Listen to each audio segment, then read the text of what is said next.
የሩትዬ ሀቅ ወጣ ማለት ነው። ቪዲዮ ሲጀምሩ ላይ ቻናሉ ሰብስክራይብ አድርጉ፣ ኮሜንት ላይ ሩታ ጀግና ያላችሁ ጻፉ ማለት ነው። በጣም ደስ በሚል ሁኔታ እንግዲህ በጣም የሩትዬ ሀቅ ወጣላት ማለት ነው። እንግዲህ መረጃ በሙሉ ሄርሜላ የያዙት መረጃ ማለት ነው በጣም ውሸት ነው። ሁሉም ነገር ውሸት እንደሆነ እንግዲህ ተረጋግጧል ማለት ነው። ትላንትናም እንዳያችሁት እነ ሩታ መረጃ ውሸት ነው ሲሉ እነ ሄርሜላ እንግዲህ አፋቸውን ዘግቶ ዝም ብሎ ነበር። በጣም ደስ በሚል ሁኔታ እንግዲህ እነ ሩትዬ ሀቃቸው እየወጣ ነው፣ እውነታቸው እየወጣላቸው ይገኛል ማለት ነው። እንግዲህ እነ ኤፍሬም እነ ሩትዬ ኤአይ ነው ይሄ ነገር ውሸት ነው ሲሉ እነ ሄርሜላ በቃ ዝም ምን ያሉት እውነት ቢሆን ይናገራሉ።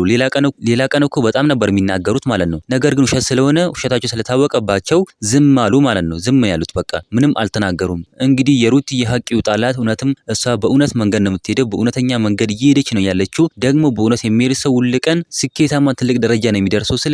ስለዚህ በጣም ሩትዬ ጠንካራ ሴት ናት። በጣም ደስ የሚል ነገር ነው እንግዲህ ዛሬ ይዤላችሁ የቀረብኩት። እንግዲህ ወንድማችን ኤፍሬም ከሩትዬ አጠገብ የማይለየው ማለት ነው። ሁሉም ሲሸሿት፣ ሁሉም ሲሄድ እሱ ብቻ ነው ከአጠገባ የቀረው ማለት ነው። ኤፍሬም ማለት በጣም ጠንካራ በጣም ጀግና ወንድ ነው ማለት ነው። እውነት ለመናገር ከሆነ ከሩትዬ አጠገብ የሚቆም ሰው በሙሉ ጀግና ነው። እናንተ ምን ትላላችሁ? ሀሳብ አስተያየታችሁን ኮሜንት ላይ ማስቀመጥ እንዳረሱ፣ ቪዲዮ ላይክ፣ ቻናሉ ሰብስክራይብ ማድረግ እንዳረሱ። በሌላ ቪዲዮ እስከምንገናኝ በያላችሁበት የዓለም ዳርቻ ሰላማችሁ ብዝት ይበልልኝ። ደህና ሁኑልኝ።